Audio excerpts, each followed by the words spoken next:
In today's video, we're going to talk about the spot price of silver and gold being in the red, along with some of the detrimental effects on the economy stemming from the massive cargo ship blocking the Suez Canal, which has also created tons of uncertainty in the markets.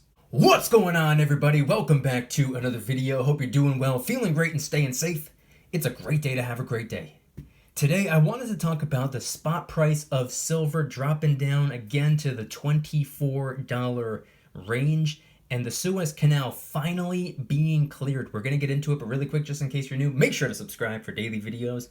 Also, subscribe to my second channel, which is my backup channel for exclusive weekly content. Brand new video over there. Go check it out. The link will be in the description. And if you want to get some DYDSS merchandise to help support the channel, I would really appreciate it. Any and all merchandise can be found by clicking the first link in the description section down below. Thank you in advance. It's more than appreciated. And do not forget, you only have 2 days left to join the VIP club if you want to get entered into my April giveaway, also linked in the description. So today, I wanted to talk about the spot price of silver. I also wanted to talk about the spot price of gold.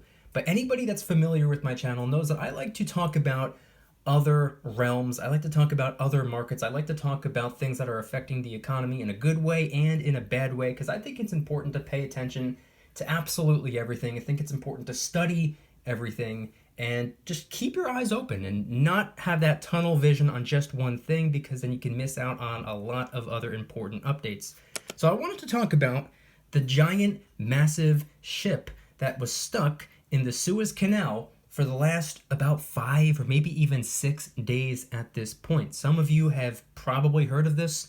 Some of you maybe not. If you haven't been paying attention, you probably wouldn't know about this. But a giant, massive ship was stuck in the Suez Canal. And when a ship gets stuck, it blocks the way for all the other ships to get through. And this went on for about 5 or 6 days. And this wasn't just some medium-sized boat. This was a 200,000 metric ton ship, and it was blocking 12% of the world's transit, because that's what the Suez Canal is. And this was running $9.6 billion a day because they could not get it free. And for those of you who do not know, ships are responsible for 90% of the entire planet's retail trade. So for one massive ship to get stuck and block 12% of the 90%, that's not good. That can be detrimental. Now, for those of you who do not know what some of these monster cargo ships actually transport, well, they transport just about everything from cars to clothes to machinery, cranes, livestock, food. So if you were to cut that off, it can have detrimental effects. And when a ship gets stuck and blocks the canal for all of the other ships, picture it like this. You ever been on the highway? Supposed to be maybe a 20-30 minute drive to get to where you need to go. It ends up being a 2, 3, 4 hour long waiting period of just really sitting in one spot because maybe there was an accident up ahead.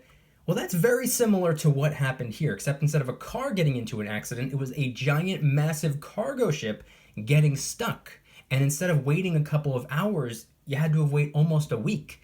And instead of just simply trying to get to the mall, you were trying to transport food, cranes, machinery, everything you can imagine. That's not good. And when a ship gets stuck like this and blocks the canal or the pathway for all of the other ships, it causes detrimental delays and the price of everything goes up. And right now, pretty sure it's common knowledge, we are in a state or a battle of inflation versus deflation right now, which has created a ton of more fear, especially with our economy being on pretty shaky grounds to begin with, which then creates market volatility. It's just this big, massive ripple effect. But fortunately, thank God, the Suez Canal has been cleared. Just in time, by the way, because it was going on 5, maybe 6 days. If it had gone on any longer, if it had gone on over a week and a half, 2 weeks, it would have had irreversible damage. It would have been a complete and total catastrophe. Do not sleep on how important these massive cargo ships are. 90% of the planet's retail trade. Moving away from that, just wanted to give you guys a little bit of an update. Now on to the silver and the gold. The spot price of silver, as I'm recording the video, is $24.73. Now that's the spot price. And that's as I'm recording the video, not as I'm editing it, posting it, or as you're watching it. Head on down to the comments and let me know the date and time you're viewing the video and what the current spot price is for you. But if you're somebody that's been paying attention to my videos the last couple of days, or if you follow me on Twitter or Instagram at Mykie DYDSS, on both of those, by the way, give me a follow. I post short little video clips. They're like 60 seconds long. I posted something talking about how instead of the spot price, because a lot of people are frustrated with the spot price right now. They're like, oh, the spot price doesn't make sense. The premiums are too high. Well, what I decided to do was intertwine the two. Spot price, whatever that may be, plus about $5, that equates to the stack price. So the spot price right now is $24.73 as I'm recording the video, but the stack price would be $29.73. And by the way, earlier this morning when I checked the spot price of silver, it was all the way down to $24.50. I was hoping it was going to go lower, but it's creeped back up a little bit. But regardless, it's lower than it was all weekend. We were pretty much locked in place in the $25 range, and now it's under $25. This is good news for me because I can get more silver for a smaller dollar amount. I can get more money, which you can see on screen, for a smaller amount of currency. Yes, please, good news. And not only is the spot price and the stack price of silver down a little bit, but gold is down as well. As I'm recording the video, the spot price of gold is $1,714.90. Also fantastic news, because I've been craving getting myself another little gold coin. I wanted to talk about this today, and I wanted to talk about what some of my next pickups are going to be. Now, unfortunately, this isn't very much of an update, because I've been going after the same stuff over and over and over again. Anything I can get my hands on for the lowest possible premium. So when it comes to silver, most people who watch my videos know that I am no longer, or at least not for the time being or for the foreseeable future, ordering any silver online anymore. No more online pickups, no more ordering from precious metal dealing websites, not when it comes to silver at least. I will get my silver from here on out, or at least for the most part, or at least for the time being, from the local coin shop. I'm a big believer in supporting the local coin shop because not only am I supporting the local coin shop, but I'd be supporting a small business, and there's nothing that makes me happier than supporting a small business. So I'm going to be getting my silver from the local coin shop, and oftentimes you can get far better deals on silver at the local coin shop than you can online to begin with. So it's a win-win right now. But I'll be paying the local coin shop a visit once again when I get paid. I try to visit them as often as I can, at least once or twice, maybe 3 or 4 times a month if possible, but at the bare minimum 1 to 2 times a month, just to pick up a little bit of 90%, just to pick up a small bag or a handful of some 90% junk constitutional Washington quarters. These seem to be the cheapest, and that's always pretty much been the case. I've always gotten the best bang for my buck on Washington quarters. Not to say that the price tag is all too different in comparison to Roosevelt dimes, or even Mercury dimes. A little tiny bit higher of a premium for Mercury dimes, I guess, but the half dollars are where the slightly higher premiums are definitely at. So for pretty much the last couple of years, I've been focusing on the Washington quarters, and if I'm not going to focus specifically on Washington quarters and I just order online, this back when I used to order all my silver online, random 90% silver, so I didn't exactly know what I was going to get. It was always, I guess, somewhat of a surprise. 9 times out of 10 it would be Washington quarters. They're just the most popular, they're the most common.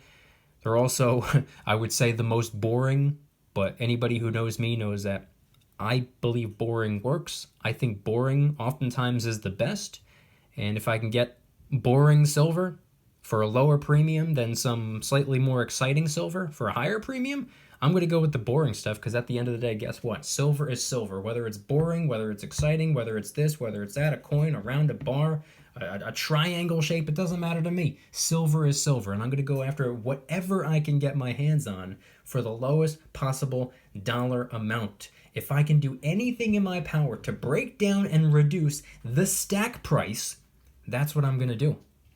And I'm also going to be going after some 10-ounce bars as soon as I can. I said it last year that in 2021 I wanted to make it a priority to get some new type of 10-ounce bars. I do want to get that RCM bar, the 10-ounce Royal Canadian Mint silver bar. Beautiful silver bar. In fact, that was actually supposed to be my very first 10-ounce silver bar. I couldn't decide between the RCM bar and the 10-ounce Sunshine bar. I couldn't decide. I wanted to go with the RCM bar simply because it was serialized.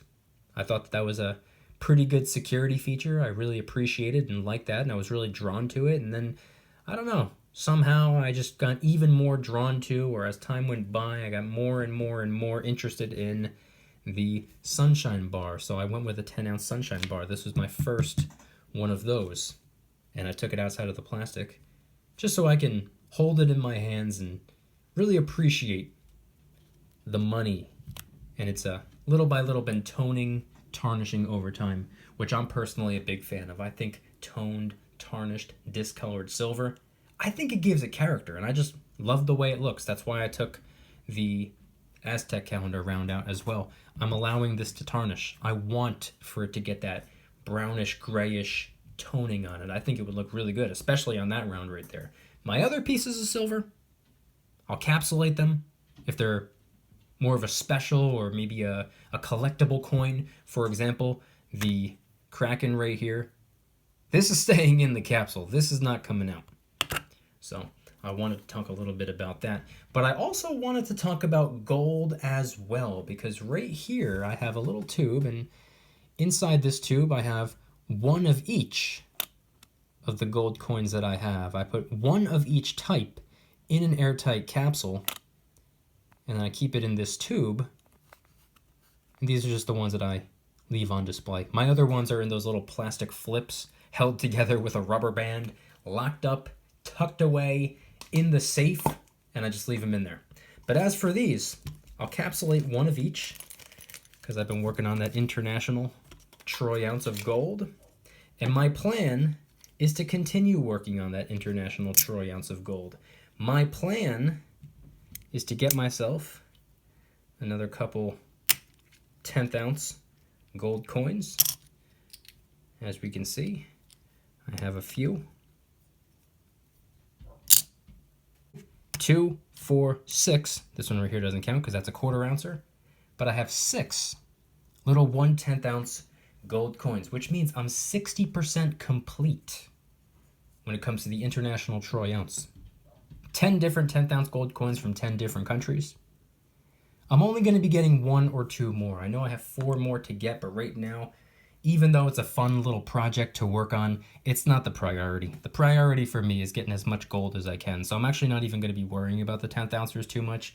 There is 1 or 2 more that I will be picking up over the next month or so, but other than that, I'm actually going to be focusing on quarter ouncers for the time being. Get a little tiny bit more gold for a little tiny bit less of a dollar amount, break down the premium a little bit, and it's a lot easier to work on as well. I'm going to be getting, maple leaves and gold Britannias and whatnot, and I'm just going to be focusing on the quarter ouncers for the time being. I had my fun with the 10th ouncers, and I plan on getting more 10th ouncers, but right now, the priority is very similar to my priority when it comes to silver. Anything I can do to break down the premiums and reduce the total amount of dollar bills that I have to convert into the metals is what I'm going to do. So right now, I'm prioritizing lower premium silver and lower premium gold. And when it comes to gold, I'm doing things a little bit different. Like I said about silver, I'm not ordering any silver online for the foreseeable future. But when it comes to gold, my local coin shop doesn't seem to have all that much gold. And I could find incredible deals online when it comes to gold. So I'll be ordering my gold online and I'll be getting my silver in person. That's the way I'm doing things. That's the way that works for me. It's saving me the most currency, the most fiat. It's just what makes sense. If it doesn't make sense to you, then do things your way. I'll continue to do things my way.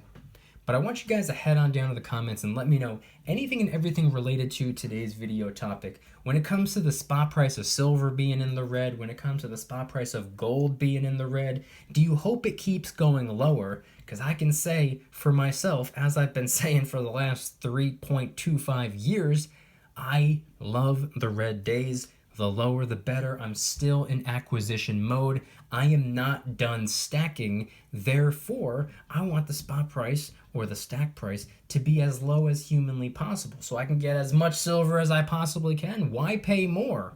Why would you want to pay more? I want to pay less and get more. That's my mentality. That's the way I do things. That's the way I see things. But I want you guys to head on down to the comments and let me know anything and everything related to today's video topic, whether it comes to the Suez Canal or when it comes to the precious metals. And if anybody's interested in joining the Precious Metals VIP Club, it's where I can do things on my own terms, not on YouTube's terms, my terms. I'm hosting privately held live streams. They're smaller and easier to manage. I'm also doing giveaways. I have one going on right now. Join the VIP club before April 1st to automatically get entered into the giveaway. You don't have to do anything besides become a VIP club member. I'm also doing discounts, personalized promo codes, shout outs, deal alerts when silver and gold is on sale on a variety of different websites. And of course, you can watch all my videos early and commercial free. Come join the Precious Metals VIP club. It'll be the first link in the description. You're invited. I'd be happy to have you. And if you guys enjoyed today's video, please hit that like button. If you guys like me, make sure to hit that subscribe button like a Karen hits a bus window. Or you can hit the subscribe button like a Karen hits another Karen. Even if she lies and tells you her name isn't Karen. My name is not Karen. Also subscribe to my second channel, which is my backup channel for exclusive weekly content. 2 brand new videos over there. One about silver and one about the tech stock sell-off that we've been seeing in the stock market, Tesla, Apple, Amazon, etc., etc., etc. Go check them out. The link will be in the description. Trying really hard to hit 3,000 subscribers. We just hit 2,000, and I appreciate it. And if you want to help support the channel in the biggest possible way, please consider getting yourself some DYDSS merchandise. Of course, we have some precious metal themed t-shirts and hoodies, which are up for grabs, along with a ton of other products, t-shirts, hoodies, even stickers, many of which are raising funds and awareness for different charity organizations, such as the recently released Kraken Stackin' t-shirt, hoodie, sticker, and coffee mug, inspired by the beautiful 2-ounce silver Kraken coin, which by the way is helping us raise a little bit of funds and awareness for ocean cleanup charity organizations at no additional cost to you. It comes out of my pocket, not yours. Any and all merchandise can be found by clicking the first link in the description section down below. Thank you in advance. It's more than appreciated. And I want you guys to head on down to the comments and let me know once again, with the spot price of silver and the spot price of gold being in the red today, another red day for the precious metals, do you plan on picking up some new silver and gold coins, rounds, and bars? And also, when it comes to the Suez Canal being completely blocked for almost an entire week, which causes the prices to go up, which causes economic uncertainty to go up, which causes inflation fear to go up, and this whole big ripple effect, do you think it played a role in market volatility with silver and gold being in the red more and more and more and more? I mean, for the last 5 or 6 days, we have seen silver and gold continue to be in the red. Head on down to the comments and let me know anything and everything related to today's video topic. Thank you guys so much for watching. I'll see you tomorrow. And remember, don't you dare stop smiling. Peace.